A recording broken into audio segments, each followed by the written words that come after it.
In this video, I'm going to show you how I create these awesome and realistic miniature signs that are actually way easier to make than you would think.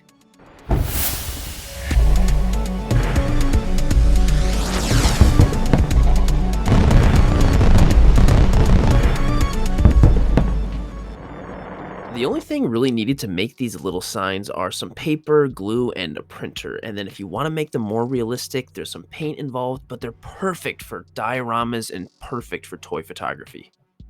So let's get into making some right now.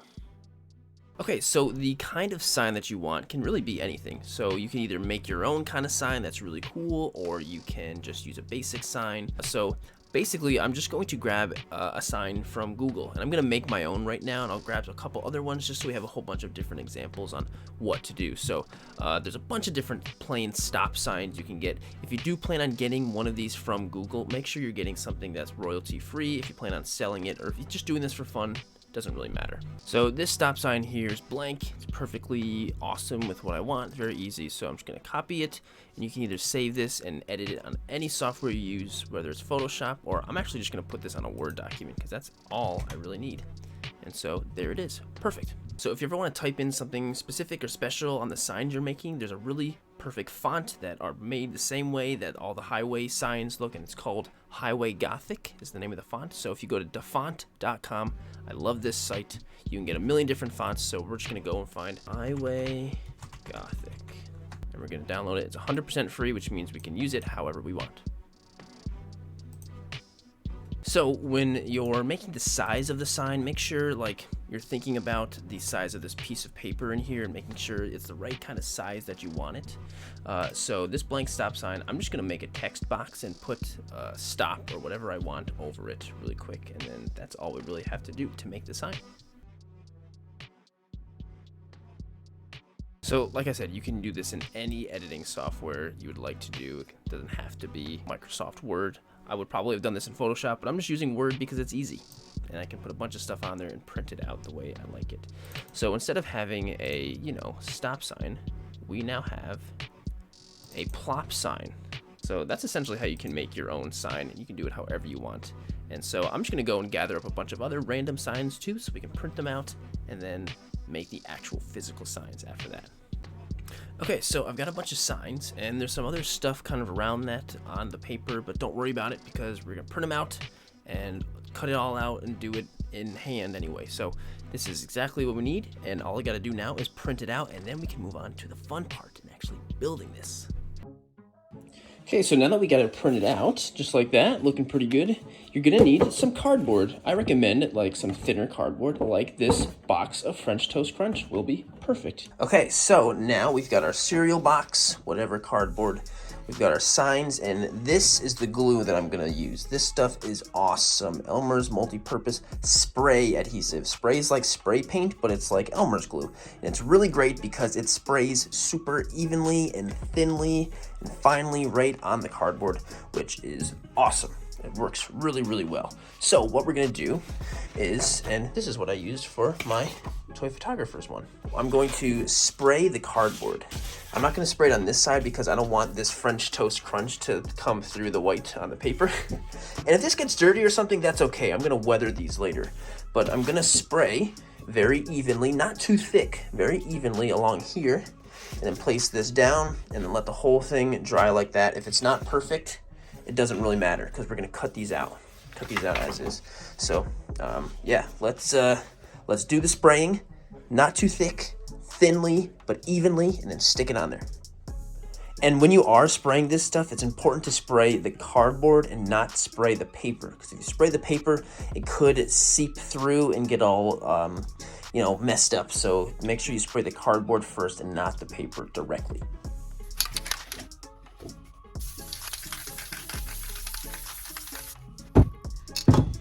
There we go. Nice little pat, and we're all set. So this stuff dries really quickly, and basically this just become like one piece. Like it really sticks really well.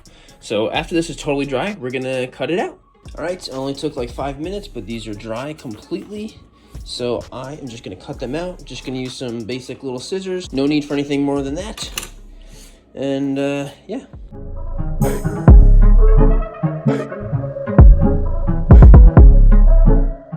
Okay, so our signs are all cut out.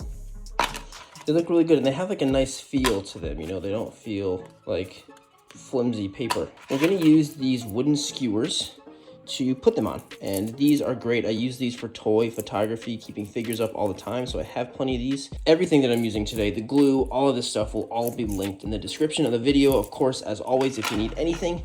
And I have some paints as well, just some basic acrylic paints that you can use for weathering, stuff like that, but we'll get into that later. I'm actually gonna paint a couple of these silver so they look like metal posts to hold these up. So I'm gonna do that really quick, and yeah. Okay, these are all painted nice and silver. I actually just ended up using some silver spray paint for that. Ended up being way quicker like that. So now we're just gonna glue these onto the backs of the signs. So to glue them on, pretty simple. You can super glue them, you can duct tape them, however the heck you want to glue them on. It's really any way you want. There's a lot of ways to do it, but I'm just gonna use some basic super glue, put a line of it on the back of each one, and then I'm just going to place it just like that, and basically just leave it to dry like that. Okay, and they are drying, and that's it. It's gonna take a little bit, and then they're gonna be almost done. Okay, so the signs are all on there. So then we got plop, do not enter. This one's a little crooked, but oh well. We've got Route 666, and we've got Fallout Shelter. At this point, it's pretty much your call on how you want to go through the rest of it. If you want to cut these, make them a little shorter. I mean, they are definitely a little long. If you want to paint the back of them, I probably will just give a quick spray paint on the back. So I'm going to quickly cut these, and I'm going to paint the backs just for that. And then I'm going to go through how I weather them to make them look a little bit more real and not necessarily just like, you know, toy little plastic or paper things. Okay, so here they are. All done. The backs are painted. And if you wanted to leave them just like this, that would be great. They would be perfectly great. But I want to weather them a little bit. I want to make them a little dirty, make them a little realistic, add some other little metal marks on here. So really all that we're going to be doing is just using some acrylic paint, cheap acrylic paint, browns, blacks, maybe some reds too. And I also have this stuff called Rub and Buff, which is like this kind of wax-based silver stuff that's you can rub it on things and it makes it shiny and chrome silvery. I've used this in other videos before too. So we're just going to be painting on little bits of that and watering it down to get some little darker colors and stuff. And I'm also going to cut out little pieces as well to make them look a little bit more broken in pieces, you know, stuff like that. So here's another sign that I made a while back that I already weathered. And so it looked, you know, very clean before I did any of this, and you know, just adding in some of the dirt and grime made it look so much better. So just with the paint and stuff like that. So I'm going to do the same thing with those ones.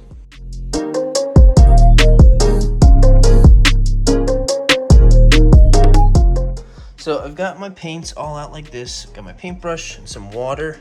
So I'm just gonna really have mostly water here and just get a tiny little bit of a color, just like that. So then when I paint it, it's very slight. Even less than that would be better. But just almost looks like it's a little watercolor.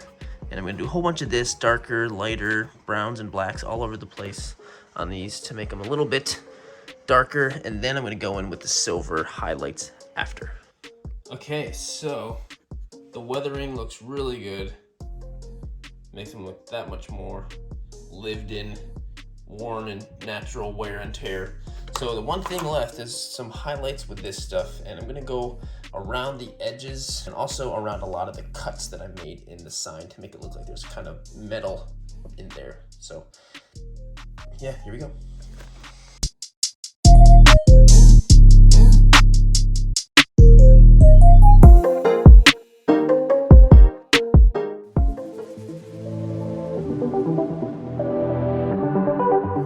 These signs came out really good, and I'm honestly really happy with them. I think the weathering really went a long way, especially that little bit of blood splatter I have on the 666 one. It came out really good. So that's basically it with doing these. The only thing left actually is to do a little bit of toy photography with some signs now. So I got this little cute short Egg Attack Darth Maul from Entertainment Earth recently. And of course, if you want any good figures, got my Entertainment Earth link in the description as always. So I had a really great idea since, yeah, he's so cute and short. And so that's why I had made this sign beforehand here. So I'm gonna go out to my favorite spot and take this shot. And yeah, I'm excited for this one.